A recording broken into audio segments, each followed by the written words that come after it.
Hello friends, welcome to online engineering. इस video में हम लोग जो फ्लो थ्रू पाइप्स चैप्टर पढ़ रहे हैं उसका last topic that is about water hammer पढ़ने वाले हैं। वाटर हैमर क्या होता है? तो जैसा कि नाम बता रहा है, वाटर मतलब एक फ्लूइड की बात की जा रही है और हैमर मतलब क्या होता है? तो आप सभी जानते हैं हैमर क्या करता है, जर्क देता है, ब्लोज देता है। और वैसे ही कुछ ब्लोज अगर पानी दे रहा हो तो उसको हम लोग बोल देते हैं एज अ वाटर हैमर। लेकिन अब सवाल यह आता है कि सर ऐसा कब होता है? तो देखिए, किसी भी पर्टिकुलर पाइप में, खास करके अगर एक पाइप के एंड पर अगर आपने एक वॉल्व लगाया हुआ है, सिंपल भाषा में मैं बात करूं अगर, तो एक पाइप है, आपने देखा कि पानी की एक पाइप है और वो दीवार के अंदर अच्छे से कसी नहीं है, मतलब that is not fitted rigidly into the wall, और आपकी उस पर्टिकुलर पाइप के एंड में एक वॉल लगा हुआ, मतलब नल लगा हुआ है। आप लोगों ने कई बार देखा भी होगा कि ऐसी पाइप जिसके एंड में एक नल लगा है, अगर उस नल को आपने एकदम से बंद कर दिया तो क्या होता है, वो जो पाइप है वो वाइब्रेट करती है। ये वाइब्रेशन जो आ रहा है that is because of the effect of water hammer. अब ये वाटर हैमरिंग हो क्यों रही है, सवाल ये आता है। क्यों वो पाइप जो कि ठीक से फिट नहीं थी वॉल के अंदर और आपने उसके नल को एकदम से बंद कर दिया तो वहां पर वाइब्रेशंस देखने को मिल रहे थे। ये वाइब्रेशंस क्यों देखने को मिलते हैं, सवाल ये आता है। लेकिन उसके पहले जो हमने अभी यहां पर सीखा है that effect is known as water hammering. At least हम लोग वाटर हैमरिंग के इफेक्ट की डेफिनेशन जरूर लिख लेते हैं। So what is water hammering? So it is nothing but it is the production of pressure waves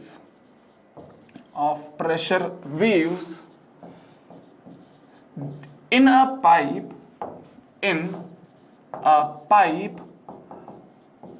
due to sudden closure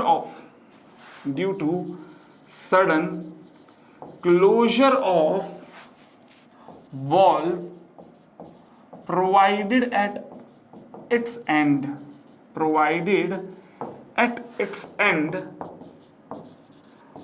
to stop the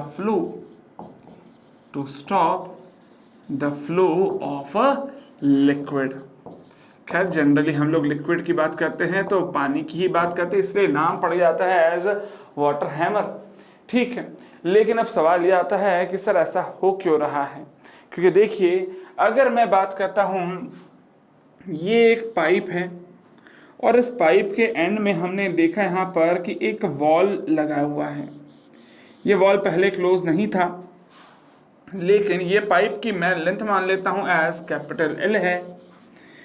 और जैसे ही आपने यहाँ पर वॉल को बंद किया होगा, इस पाइप में फ्लो करने वाला जो लिक्विड है दैट इज वाटर है, उसकी वेलोसिटी जो v थी वो एकदम से ही यहाँ पर v से फाइनली 0 वेलोसिटी हो जाएगी। और अगर वेलोसिटी चेंज हो रही है तो ये पक्की बात है that there will be a force according to Newton's second law. And वो फोर्स किसके बराबर होगा, तो that will be equals to mass into acceleration. और एक्सेलरेशन क्यों आ रहा है यहाँ पर, तो अगर मैं मान लेता हूं कि ये जो वेलोसिटी में चेंज आया है that is in time small t, मतलब जो मैं यहाँ पर वॉल ओपन से क्लोज कर रहा हूं उसमें टाइम अगर t लग रहा है तो मैं ये बोल सकता हूं that velocity changed from v to 0 in time t। So acceleration की वैल्यू कितनी हो जाएगी, that will be equals to the change in velocity per unit time. So that will be equals to mv by t। ठीक है, सो ये इतना force यहाँ पर एक्ट करेगा और यही जो फोर्स है, यही फोर्स वाइब्रेशंस कॉज करता है। लेकिन फिर भी सवाल यहाँ पर आता है वाइब्रेशंस क्यों? क्योंकि देखिए, ये जो पर्टिकुलर फोर्स है, ये फोर्स एक्चुअली जनरेट करता है प्रेशर वेव्स को। This closure of wall generates किसको जनरेट कर रहा है? ये जनरेट करता है प्रेशर वेव्स को। अब जो प्रेशर वेव्स है, प्रेशर वेव्स की कुछ ना कुछ वेलोसिटी होगी। मैं यहां पर ये अज्यूम कर लेता हूं, let pressure wave velocity is capital C. तो देखेंगे यहां पर जैसे ही आपने यहां पर क्लोज किया होगा, इधर से रिवर्स डायरेक्शन में एक प्रेशर वेव जनरेट हुई होगी जो कि रिवर्स डायरेक्शन में सी वेलोसिटी से मूव करेगी, और ये मूव करके ये एल डिस्टेंस मूव करने के बाद वापस से इधर से रिटर्न बैक करेगी। और ये जो प्रेशर वेव है ये प्रेशर फोर्स एक्सर्ट करेगी पाइप पर जहां पे भी ये मूव करेगी।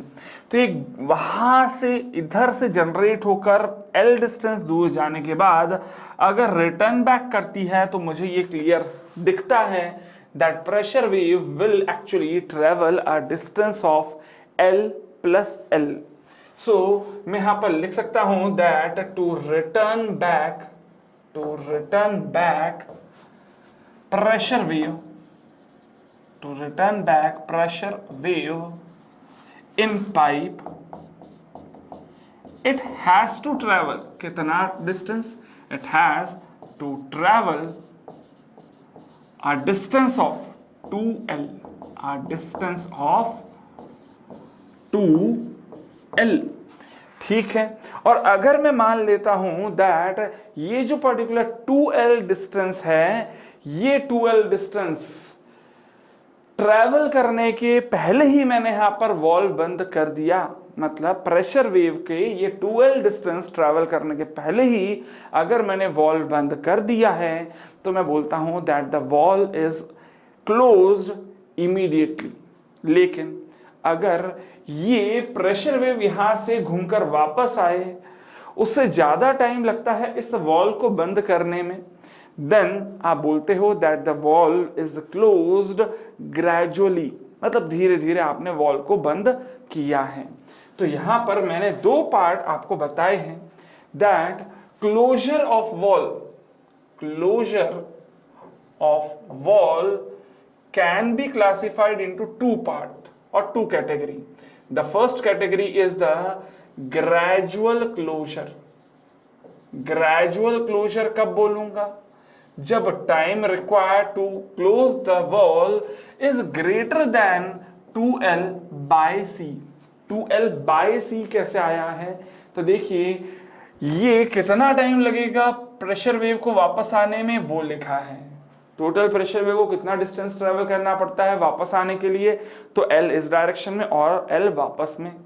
लेकिन प्रेशर वेव की स्पीड क्या है? तो that is c। So distance upon speed will give you the time required by the pressure wave to return back. 2L by c क्या है? प्रेशर वेव को यहां से L और वापस से L डिस्टेंस ट्रेवल करने में कितना टाइम लगेगा, that is 2L by c। और अगर आपने प्रेशर वेव को जितना टाइम लगता है उससे ज्यादा टाइम लगा दिया है क्लोज करने में, तो ऐसे क्लोजर को क्या बोल देते हो? As a gradual closure. Similarly अगर मान लीजिए आपने यहां पर टाइम जो लगाया है that is lesser than 2L by c, then such closure is known as immediate closure, और इसी को हम लोग कई बार बुला लेते हैं एज द सडन क्लोजर। ठीक है, वैसे तो इमीडिएट तब बुलाना चाहिए था हम लोगों को जब टाइम की वैल्यू नेग्लिजिबल हो जाए, लेकिन यहां पर ये डेफिनेशन हम लोग देते हैं कि अगर time required to close the valve 2L by c से कम हुआ है तो वहां पर पक्की बात है जो क्लोजर है उसको हम लोग इमीडिएट मान सकते हैं। खैर अभी आगे बढ़ते हैं यहां पर। अब समझते हैं कि देखिए अगर ग्रेजुअल क्लोजर हुआ है तो किस तरह से एनालिसिस करेंगे, और अगर इमीडिएट क्लोजर हुआ है तो एनालिसिस में क्या चेंजेस आएंगे। तो देखेंगे यहां पर सबसे पहले अभी मैं बात करता हूं about gradual closure of valve. So our first part is about gradual closure। ठीक है, तो देखिए ग्रेजुअल क्लोजर अगर मैं सीख रहा हूं तो इसका मतलब क्या है? That the time is greater than 2L by c। और अगर ऐसा होगा तो यहां पर जो प्रेशर वेव जनरेट होगी वो बहुत कम इंटेंसिटी की होगी, क्योंकि धीरे धीरे धीरे आपने यहाँ पर वॉल्व को क्लोज किया है, तो बहुत ज्यादा प्रेशर यहाँ पर जनरेट नहीं होगा। और इसीलिए हम लोग यहाँ पर बोल सकते हैं that pressure is low, hence we can say that, hence we assume that no strain occurs। ठीक है, अगर ऐसा है तो देखेंगे यहां पर हम लोग ये लिख सकते हैं कि ये जो पर्टिकुलर लिक्विड होगा उसकी टोटल कितनी काइनेटिक एनर्जी लॉस्ट हुई होगी, तो वो आप जानते हैं that will be equals to half of mv²। ठीक है, बट अगर मैं kinetic energy lost per second की बात कर रहा हूं तो that will be equals to m.v²। And m dot की वैल्यू क्या होती है, तो that is equals to rho into Q. Q की वैल्यू क्या होती है, तो that is equals to area into velocity, and that is your Q into, अगर मैं और आगे बात करता हूं तो ये हमारा वेलोसिटी का स्क्वायर है। ठीक है, ये तो आ गई काइनेटिक एनर्जी कितनी लॉस्ट हुई है, लेकिन यही काइनेटिक एनर्जी प्रेशर एनर्जी को जनरेट करेगी। सो अगर मैं यहां पर पूछता हूं that what is the pressure force, तो प्रेशर फोर्स कुछ और नहीं P इंटू एरिया होगा। ठीक है, अच्छा मेरे को फोर्स की ही वैल्यू लिखनी है, तो वैसे तो फोर्स के लिए फॉर्मूला आप लोगों को ये भी पता है कि कितना फोर्स एक्ट कर रहा होगा, तो that will be equals to nothing but that is equals to mass into acceleration. ठीक है, अच्छा मास कितना होता है, तो that is equals to density into volume, volume is equals to area into length into acceleration is change in velocity upon time. अच्छा ये दिख रहा है हमारा फोर्स जो जनरेट हुआ है, और ये है प्रेशर फोर्स जो कि प्रेशर वेव कैरी करेगी। तो अगर मैं दोनों को ही यहां पर इक्वेट कर देता हूं तो मैं लिख सकता हूं P into A will be equals to rho into A into L into V by T. यहां चेक करें, एरिया और एरिया तो कैंसल आउट हो जाएंगे और बच जाएगा P is equals to rho into L into V by T.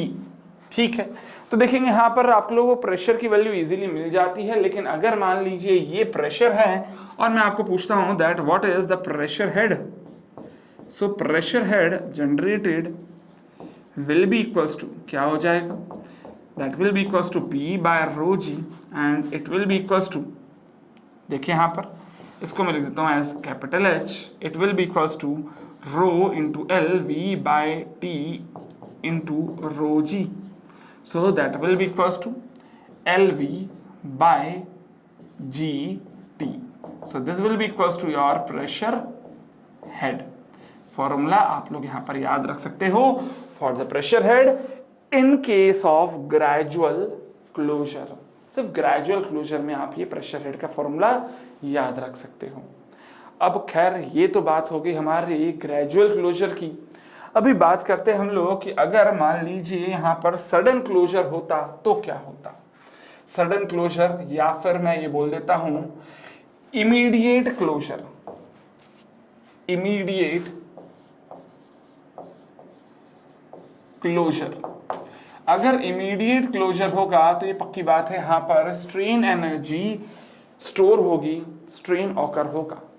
लेकिन अगर इमीडिएट क्लोजर की बात की जा रही है तो देखेंगे यहां पर हम लोगों ने सीखा इसके पहले जस्ट कि सर जो प्रेशर जनरेट हो रहा है that is inversely proportional to the time of closure. That means कि अगर आपने टाइम ऑफ क्लोजर यहां पर बहुत कम कर दिया तो प्रेशर जो जनरेट होगा वो भी बहुत ज्यादा होगा। सो मैं यहां पर लिख सकता हूं that as time is less, यहां पर हम बोल सकते हैं that pressure generated is high. और अगर टाइम की वैल्यू 0 के आसपास आ जाए तो प्रेशर की वैल्यू क्या हो जाएगी, इनफाइनाइट हो जाएगी। बट ऑफ कोर्स अगर मैं प्रैक्टिकली बात कर रहा हूं तो 0 टाइम में क्लोजर नहीं हो सकता है। इसीलिए हम लोग यहां पर फॉर्मूलेज डिराइव कर सकते हैं while considering a finite value of small t। ठीक, चलिए अभी यहां पर देखते हैं। अभी मैं किस तरह से यहाँ पर टोटल प्रेशर की वैल्यू कैलकुलेट करूंगा, उसको यहाँ पर ध्यान से सीखना है आपको, देखेंगे। अभी फिलहाल मैं ये एज्यूम कर लेता हूं दैट कि इतना अगर टाइम कम हुआ और प्रेशर की वैल्यू बहुत ज्यादा हो गई है, तो ऐसे केस में the liquid is considered to be compressible. So we are assuming that liquids are also compressible in this particular case of immediate closure. और अगर लिक्विड्स कंप्रेसिबल हैं तो मैं यहां पर ये लिख सकता हूं that there will be some bulk modulus, और अगर बल्क मॉडुलस की वैल्यू है तो यहां पर पक्की बात है स्ट्रेन एनर्जी भी स्टोर होंगी। सो अगर मैं यहां पर पूछता हूं सबसे पहले what is the kinetic energy lost, kinetic energy lost is nothing but that is equals to half mv square. But what is the strain energy stored, what is the strain energy stored by liquid। अभी मैं बात कर रहा हूं कितनी store है, कितनी strain energy store हुई है लिक्विड में। So that will be given as half of pressure square by K into volume. ठीक है, सो अगर मैं यहां पर लिक्विड की बात कर रहा हूं तो वॉल्यूम कितना हो जाएगा, that will be equals to area into length, yes और नो। अच्छा, वहीं अगर मैं काइनेटिक एनर्जी लॉस्ट और ये strain energy stored by liquid, इन दोनों की ही बात करूं तो यहां पर लिक्विड के अलावा पाइप के साथ पाइप का मटेरियल भी हो सकता है। और अगर मैं ये अज्यूम कर लूं दैट इफ, मैं यहां पर एज्यूम कर लेता हूं that if pipe material is elastic, ध्यान दीजिएगा, if pipe material is elastic, तो अगर ये पाइप मटेरियल इलास्टिक हुआ तो क्या होगा, पक्की बात है पाइप के मटेरियल में भी कुछ ना कुछ स्ट्रेन एनर्जी स्टोर होगी, क्योंकि यहां तो अभी जो मैंने लिखा है that is actually the strain energy stored in liquid लिखा है। Of course, if pipe material is elastic, then strain energy will also get stored. Strain energy will also get stored in pipe material. ठीक है, लेकिन sir pipe material में कितनी energy store होगी, अगर मैं ये भी कैलकुलेट करना चाहता हूं तो पाइप अगर सिलेंड्रिकल मान ली जाए तो हम लोगों को ये पता है कि पाइप में प्रेजेंट होंगे दो तरह के स्ट्रेसेस, एक होंगे सरकमफ्रेंशियल स्ट्रेसेस और दूसरे होंगे लॉन्गिट्यूडनल स्ट्रेसेस। अगर मैं यहां पर सरकमफ्रेंशियल स्ट्रेसेस की बात करता हूं तो that will be equals to PD by 2T, whereas अगर मैं लॉन्गिट्यूडनल स्ट्रेसेस की बात करता हूं तो that will be equals to PD by 4T। ये बिल्कुल फॉर्मूलेज आप लोग पढ़ते हो in the strength of materials. खैर, अभी यहां पर अगर मैं बात करता हूं आगे कि मुझे टोटल स्ट्रेन एनर्जी ही कैलकुलेट करनी है, तो आप लोग डायरेक्टली लिख सकते हैं that strain energy stored per unit volume will be equals to 1/2E into sigma C square plus sigma L square minus of twice of sigma C sigma L by M, where M is 1/m is nothing but that is your Poisson's ratio। ठीक है, अच्छा इधर अगर values में सारी put करता हूं तो स्ट्रेन एनर्जी पर यूनिट वॉल्यूम U जिसे हम लोग रिप्रेजेंट करते हैं 1/2E, वैल्यू सारी पुट करें तो देखिए इधर आ जाएगा P square D square by 4T square, और इसका स्क्वायर क्या हो जाएगा P square D square by 16T square, और इधर अगर चेक करिए तो -2/m ऑफ दोनों का ही प्रोडक्ट करता हूं तो मिलेगा P square D square upon 8T square. ठीक है। सो ऑफ कोर्स इसको आप लोग सॉल्व जरूर कर सकते हैं, बट यहां पर अभी मैं एज्यूम कर लेता हूं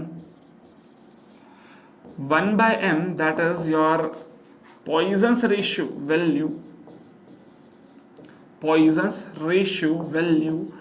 एज 1/4।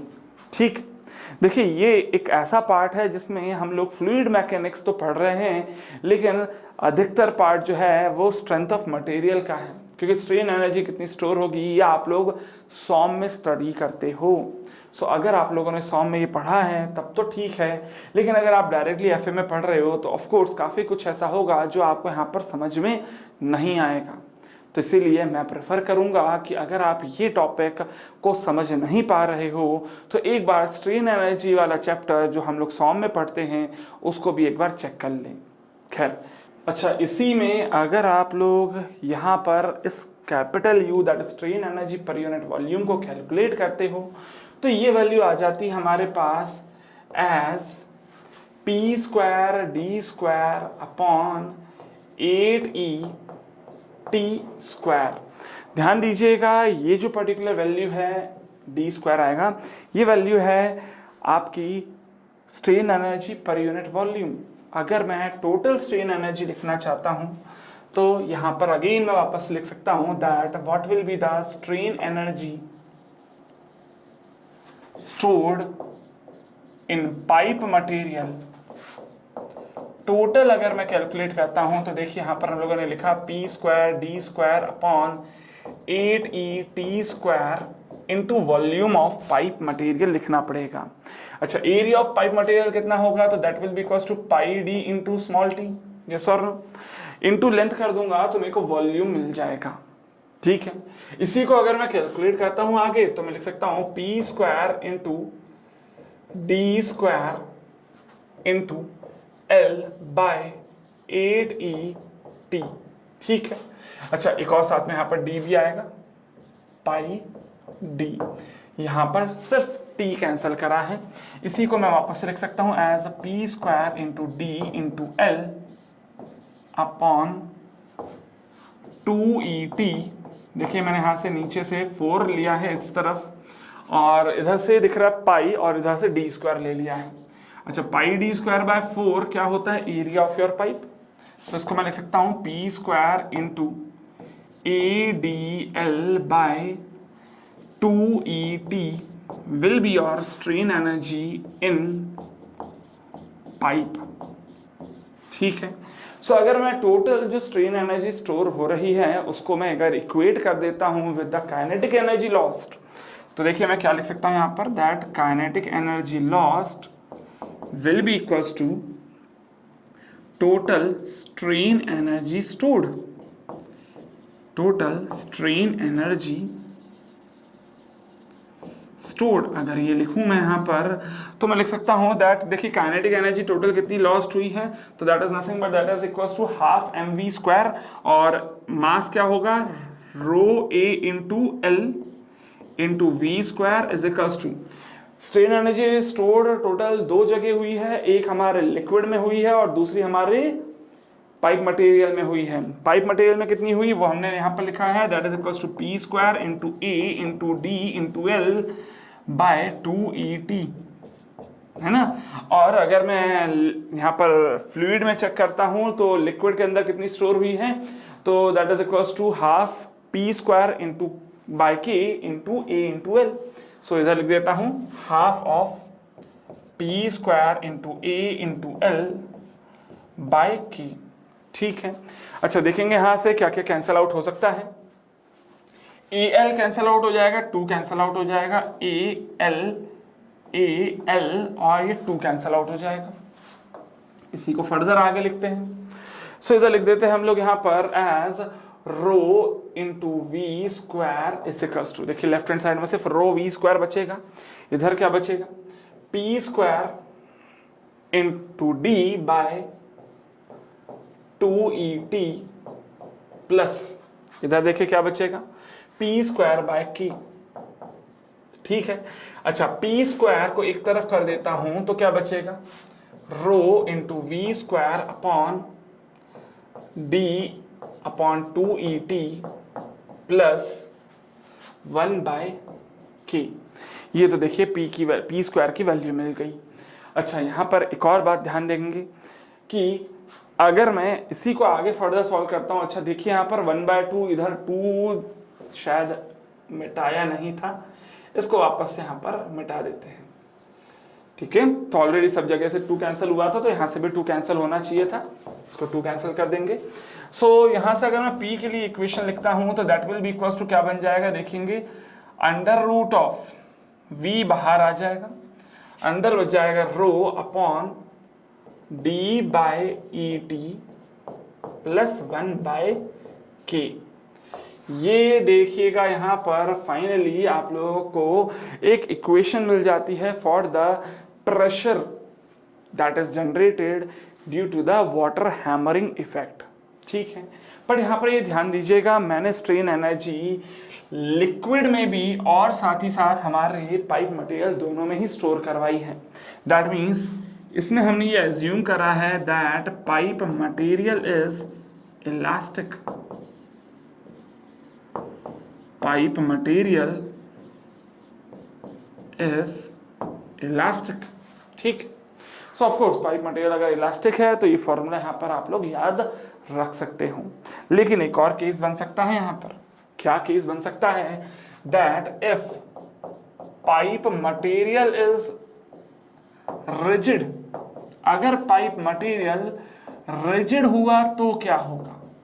देखिए अगर पाइप मटेरियल रिजिड हुआ तो ऑफ कोर्स यहाँ पर हम लोगों ने जो यंग्स मॉडुलस कंसीडर किया है that is E, of course हमारे जो पाइप मटेरियल है उसके अंदर ये जो पर्टिकुलर स्ट्रेन एनर्जी है ये स्टोर नहीं होगी। दैट मीन्स मैं यहाँ पर ये बोल सकता हूं that half mv² that is the kinetic energy which can be written again as rho a into L into v² will be stored in the form of strain energy only in the liquid। मतलब जो भी यहाँ पर kinetic energy loss हुई है वो सिर्फ और सिर्फ लिक्विड में स्टोर हो पाएगी, क्योंकि पाइप मटेरियल कैसा है, रिजिड है, उसमें कोई स्ट्रेन एनर्जी स्टोर नहीं हो सकती है। So that will be equals to half of p/k into volume, volume is your a into L। ठीक है, तो ये फॉर्मूला बिल्कुल अच्छा p² आपका होता है ये। हाँ, ये फॉर्मूले को अगर हम लोग वापस से सॉल्व करेंगे, देखिए a into L cancel out हो जाएगा, p² इज इक्वल्स टू क्या बच जाता है, रो v² इंटू k। इसी को अगर मैं फर्दर सॉल्व करूं तो p इज इक्वल्स टू क्या बन जाएगा, रो v² इंटू k का अंडर रूट। इसी को और अगर फर्दर सॉल्व करें तो देखिए v अंदर से बाहर आ जाएगा और अंदर बच जाएगा रो इंटू k। इसी को फर्दर लिखना चाहे तो इसको लिख सकते हैं as v into k by rho into, अंदर देखिए अगर अपने रो से डिवाइड करा है तो ऑफकोर्स यहाँ पर रो से मल्टीप्लाई करेंगे, रो स्क्वायर हो जाएगा। ध्यान दीजिएगा, इसको हम लोग लिख सकते हैं as v into rho upon k upon rho. ठीक है, ये under root of k by rho कुछ और नहीं बल्कि that is actually the velocity of pressure wave बन जाता है। So we can here say that p is equals to v rho into c, where c क्या है, c is nothing but that is the under root of k by rho and that is the velocity of pressure wave। ठीक है, तो ये भी यहाँ पर आप लोगों को याद रखना चाहिए। तो देखिए ये एक फॉर्मूला है, ये फॉर्मूला कब लगेगा, जब आपका पाइप मटेरियल कैसा कंसीडर कर लेते हो, आप रिजिड कंसीडर कर लेते हो। बट वहीं अगर आपका जो पाइप मटेरियल आपका इलास्टिक होता तो फॉर्मूला कुछ इस तरह का बन जाता। बट वहीं अगर ये दोनों ही फॉर्मूलेस कब थे, जब आपका क्लोजर कैसा है, इमीडिएट है। अगर क्लोजर ग्रेजुअल हुआ तो फॉर्मूला क्या बनेगा, वो मैंने इसके पहले भी आपको बताया है। So this was all about your water hammering effect. 3 तरह के केसेस देखे हम लोगों ने, पहला देखा ग्रेजुअल केस, दूसरा देखा इमीडिएट में भी पाइप जो है वो आपकी इलास्टिक है, और तीसरा देखा अगर इमीडिएट है और पाइप आपकी रिजिड है तो तो तीनों ही केसेस में हम लोगों ने प्रेशर वेव में जो प्रेशर की वैल्यू होगी वो कितनी होगी उसके लिए फॉर्मूलेज डिराइव करे हैं। इन्हीं पे बेस्ड बहुत ही इजी, बहुत ही सिंपल से क्वेश्चंस आप लोग कई बार मिल जाते हैं। ग्रेजुअल क्लोजर कब बोलोगे, इमीडिएट क्लोजर कब बोलोगे, उसके लिए टाइम हमने चेक करा 2L/c से ज़्यादा या कम होगा। ये सारा कंसेप्ट आई होप आपको क्लियर हो गया होगा। हम लोग चलिए मिलते हैं अगले वीडियो में कुछ और नए कंसेप्ट और नए क्वेश्चंस के साथ। तब तक लगातार पढ़ते रहे, बढ़ते रहे। Happy engineering.